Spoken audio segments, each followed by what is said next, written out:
Before the world knew him as the spiritual seeker often called the quiet Beatle, George Harrison was also one of rock music's sharpest critics. Beneath his gentle, meditative public image lived a man with exacting standards and a razor-sharp ear for authenticity. Harrison loved music, but he had no patience for what he saw as fakery or empty spectacle. George didn't suffer fools or phonies. Beatles friend Klaus Wurman once confided in 2017, while the other Beatles stayed diplomatic about their peers, George would just call something rubbish and walk away. Today, we're counting down 6 musical acts that, according to those who knew him, managed to push this contemplative guitarist to the very edge of his patience. These are the bands that allegedly made Harrison abandon his meditation cushion and let loose legendary put-downs, stories that still circulate among insiders decades later. Some names may shock you, while others simply confirm what lifelong Harrison fans have long suspected. Here is the definitive ranking of the artists George reportedly criticized, mocked, and quietly wished would stop making music. 6. The Monkees. When the Monkees exploded onto TV screens in 1966, Harrison supposedly saw them as the embodiment of everything wrong with the music business. A group manufactured for television that threatened to trivialize what the Beatles had worked so hard to build. That's not a band, that's a television show, he allegedly snapped to a reporter in 1967. They've got as much to do with music as Lucille Ball has to do with quantum physics. According to Beatles roadie Mal Evans, Harrison would instantly change the radio station if a Monkees song came on, once even smashing a hotel radio when he couldn't turn it off quickly enough. His contempt deepened when he learned the group used session musicians instead of playing their own instruments. Beatles associate Terry Doran recalled that George was incandescent with rage, feeling it, insulted every musician who had spent years mastering their craft in sweaty Hamburg. Clubs. Harrison also hated the way the Monkees sold a prefabricated version of the Beatles' image. "We weren't cast for our haircuts," he reportedly told producer George Martin. "We were 4 blokes living it for real. They're selling an imitation of something that can't be manufactured." What bothered him most was the Monkees' later attempt to become a real band. George likened it to someone who played a doctor on TV suddenly, wanting to perform actual surgery, publicist Tony Barrow recalled. At a Los Angeles party, drummer Mickey Dolenz tried to strike up a conversation, but George allegedly muttered, "I'd rather talk to the caterers. At least they earned their place here." Years later, Harrison softened slightly, telling Rolling Stone, "They were just kids caught in the machine. My issue was with the machine, not them." Still, friends say he never willingly played a Monkees record. 5. The Doors frontman. Jim Morrison's dark poetry and theatrical shaman persona reportedly drove Harrison up the wall. Beatles insider Tony Bramwell claimed George considered the Doors pseudo-intellectual nonsense wrapped in mediocre musicianship. Bramwell recalled George mocking Morrison's stage antics by putting on a deep voice and chanting absurd poetry.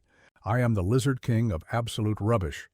To the great amusement of friends, an infamous backstage encounter at the Hollywood Bowl in 1968 only deepened the rift.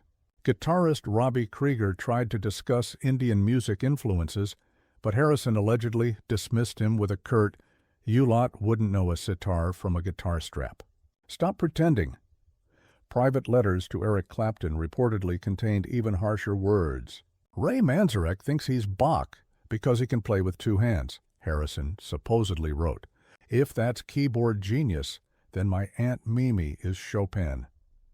Despite his disdain, George later admitted that the end was accidentally interesting, which may be the closest thing to praise he ever gave the band. 4. The Rolling Stones.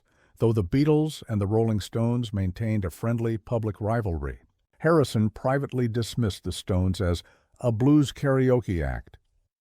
During the Abbey Road sessions, he allegedly told George Martin, "The Stones built a career following our breadcrumbs. We release Rubber Soul. They answer with Aftermath. We do Sgt. Pepper. They bring out their satanic majesties. At least write your own bloody map." The relationship was complicated by Harrison's genuine friendship with Keith Richards, which insiders described as compartmentalized contempt. Beatles assistant Peter Brown recalled George happily spending weekends jamming with Keith, only to return complaining that the Stones were destroying music. Harrison reportedly viewed the Stones' 1967 drug bust as shameless publicity. When Mick Jagger leaned into countercultural posturing, George supposedly scoffed, "He's playing Revolution while we're actually trying to start one." The bitterness lingered for decades. When Jagger received an MBE in 2003, Harrison allegedly told friends, "Mick spent 50 years trying to be us." Now the Queen's bought it too. Publicly, George just smiled and changed the subject. 3. The Bee Gees. George's quiet demeanor hid a particular dislike for the Bee Gees, especially after their transformation into disco superstars. According to longtime friend Klaus Foreman, the only time he ever heard Harrison shout was when Stayin' Alive unexpectedly played in a garden center. George thought disco was mankind's cultural rock bottom, Foreman recalled.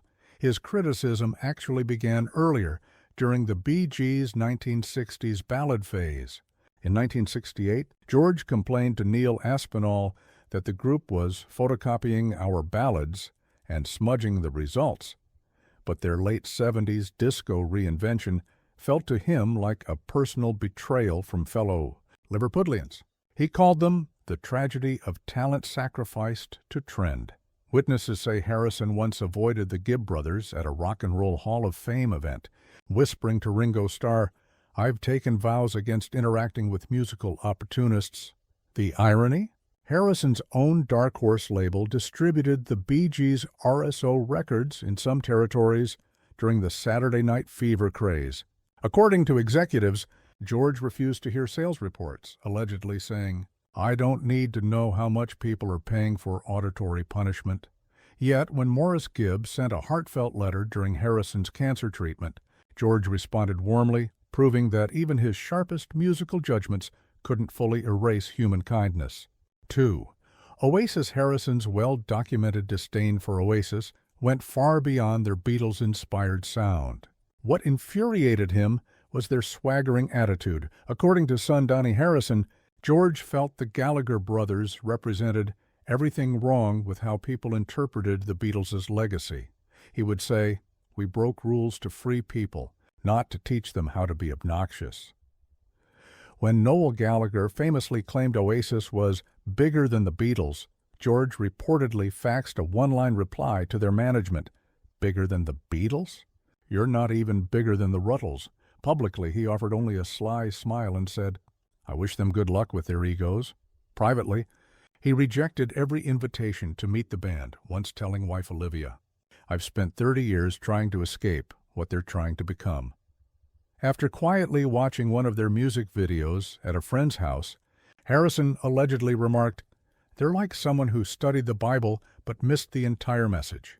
Ironically, some critics later noted that George's solo work shared Oasis's back-to-basics rock feel, perhaps a reason their behavior stung so much. 1. The Beach. Boys topping. The list is perhaps the most surprising target of Harrison's scorn, the seemingly sunny Beach Boys.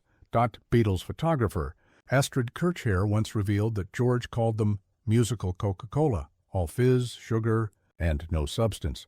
His dislike reportedly began after a 1965 meeting where he found their musical questions naive. "They asked how we got our guitar sound," he told John Lennon afterward. "I should have told them to start by actually learning their instruments." The rivalry deepened during the Pet Sounds vs. Sgt. Pepper era.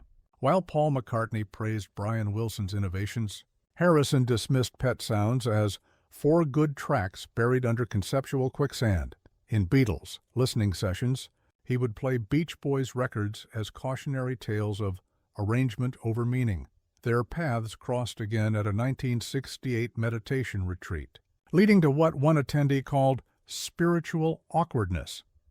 When Dennis Wilson spoke of transcendence, George reportedly replied, "Surfing isn't enlightenment, mate, it's just getting wet." Even decades later, at the Beach Boys' 1988 Rock and Roll Hall of Fame induction, witnesses said George watched stone-faced and muttered, America finally found its answer to the Beatles. Unfortunately, they asked the wrong question. Yet, in private, Harrison kept a copy of God Only Knows in his personal collection, a reminder that even his deepest criticisms were layered with complexity. Please don't forget to subscribe and hit the bell icon.